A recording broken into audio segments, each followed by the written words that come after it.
आप सभी के सामने इंग्लिश का एक टॉपिक लेकर आई हूँ। तो आज का हमारा टॉपिक रहेगा नरेशन से रिलेटेड।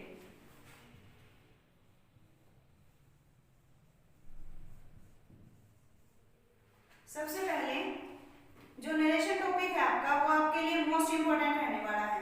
आप कोई भी कॉम्पिटिटिव एग्जाम उठा लो, 10th+2 का कोई एग्जाम उठा लो, नरेशन से रिलेटेड क्वेश्चन आते ही आते हैं।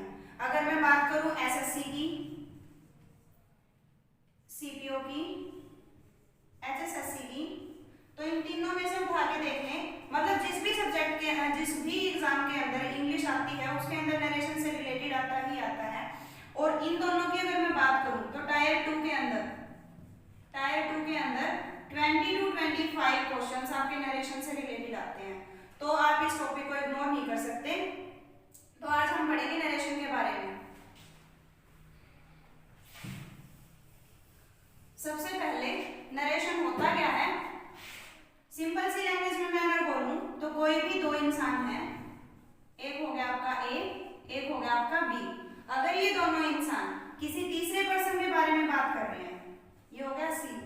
अगर मान लो ये इसको बताता है सी के बारे में, तो वो यही बात अगर सी को जाके दोबारा बता दे तो वो आपकी नरेशन है। सिंपल लैंग्वेज में बोलूं तो जो नरेशन का आपका मीनिंग निकल के क्या आएगा? स्पीच। इसके अंदर क्या है, अगर ये बी सी को डायरेक्ट वही बात बताता है तो वो आपका कहलाता है डायरेक्ट स्पीच। Direct speech. और अगर ये इस बात को घुमा फिरा के बताता है तो वो होता है आपका इनडायरेक्ट स्पीच। Indirect speech.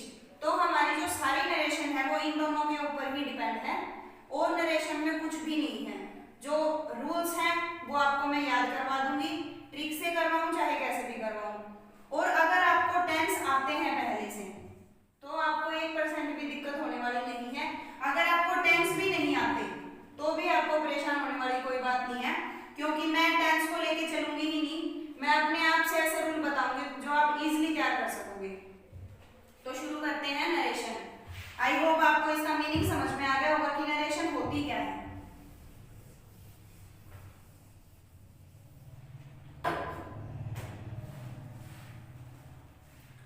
सबसे पहले हम एक एग्जांपल उठा के चलते हैं। मान लो I said he is playing.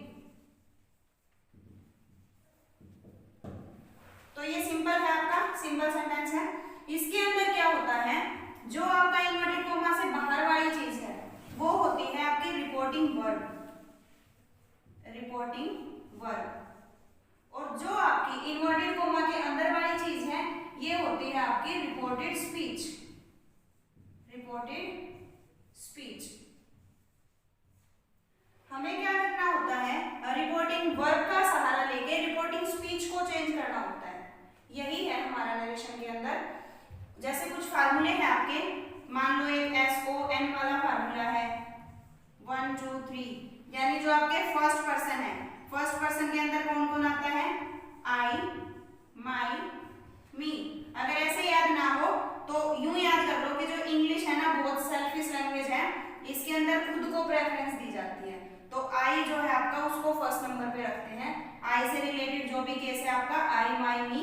फिर उसके बाद आता है वी, आवर, अस। ये हो गए आपके फर्स्ट पर्सन। उसके बाद है आपका सेकंड पर्सन। सेकंड पर्सन के अंदर आता है यू, योर, यू। ये आ गया आपका सेकंड पर्सन के अंदर। और थर्ड पर्सन के अंदर आपका आता है he, his, him, she, her, her, they, their, them. ये जो आपकी चीजें हैं, यानी कोई भी तीसरा बंदा, ना मैं हूं ना आप हो, कोई भी तीसरा है वो आपका थर्ड पर्सन के अंदर आएगा। तो ये तो मैंने आपको वो बता दिया। इनके अंदर भी होता क्या है, जो आपके ये फर्स्ट नंबर पे है ना, फर्स्ट नंबर पे इनका यूज हमेशा एज ए सब्जेक्ट किया जाएगा। इसीलिए इसको बोलते हैं सब्जेक्टिव केस। Subjective case. उसके बाद है जो आपका ये लास्ट वाले नंबर पे है, लास्ट वाले नंबर पे जो भी है इनका यूज हमेशा वर्ब के बाद एज अ ऑब्जेक्ट किया जाता है।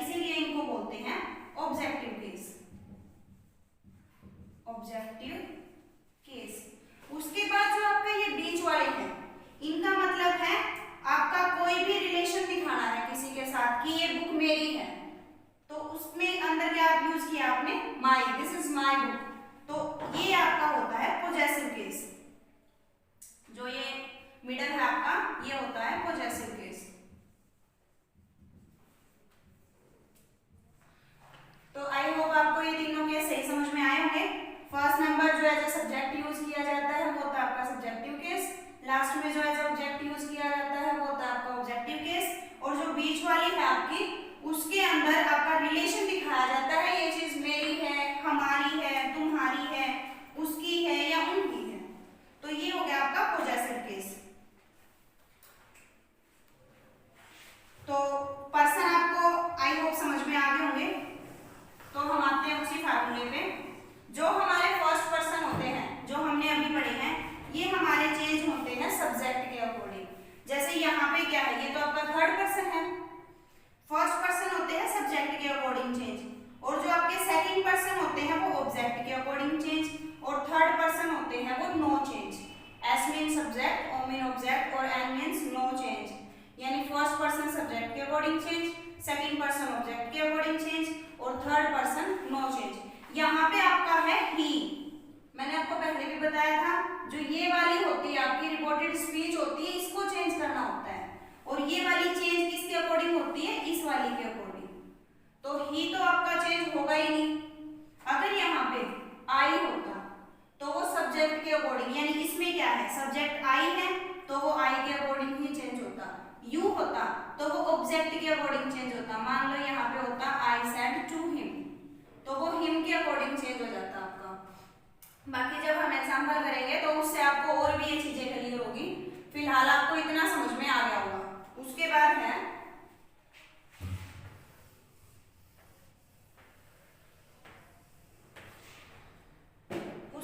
है जो आपकी रिपोर्टेड स्पीच का टेंस है, वो चेंज कब होता है, जब रिपोर्टेड वर्ब के अंदर आपका अगर से आया हुआ है तो भी चेंज नहीं होगा, सेज आया हुआ है तो भी चेंज नहीं होगा, विल से या शैल से आया हुआ है तब भी चेंज नहीं होगा। जब ये चीजें, यानी सिंपल लैंग्वेज में अगर मैं बोलूं कि प्रेजेंट आया हुआ है या फ्यूचर आया हुआ है, तो आपका रिपोर्टेड स्पीच का टेंस चेंज नहीं होगा। मैंने बोला है टेंस चेंज नहीं होगा, जो आपके पर्सन है फर्स्ट, सेकंड एंड थर्ड, वो उसी रूल के अकॉर्डिंग चेंज होएगी। ये दोनों प्रेजेंट के अंदर हो गया आपके, और ये वाला फ्यूचर के अंदर हो गया। तो अगर प्रेजेंट में है तब भी नो चेंज, फ्यूचर में है तब भी नो चेंज। उसके बाद है अगर यहाँ पे सेड आया हुआ है, यानी पास्ट टेंस है अगर रिपोर्टिंग वर्ब के अंदर, तो आपका स्पीच का जो टेंस है वो चेंज हो जाएगा। स्पीच का जो टेंस है वो चेंज हो जाएगा। तो जो आपके रूल हैं वो मैं आपको बताऊंगी। फिलहाल आप सभी ये बातें ध्यान रखें। एक तो आपका जो SOM वाला फार्मूला है 1 2 3, यानी फर्स्ट पर्सन सब्जेक्ट के according change, second person object के according change, third person no change.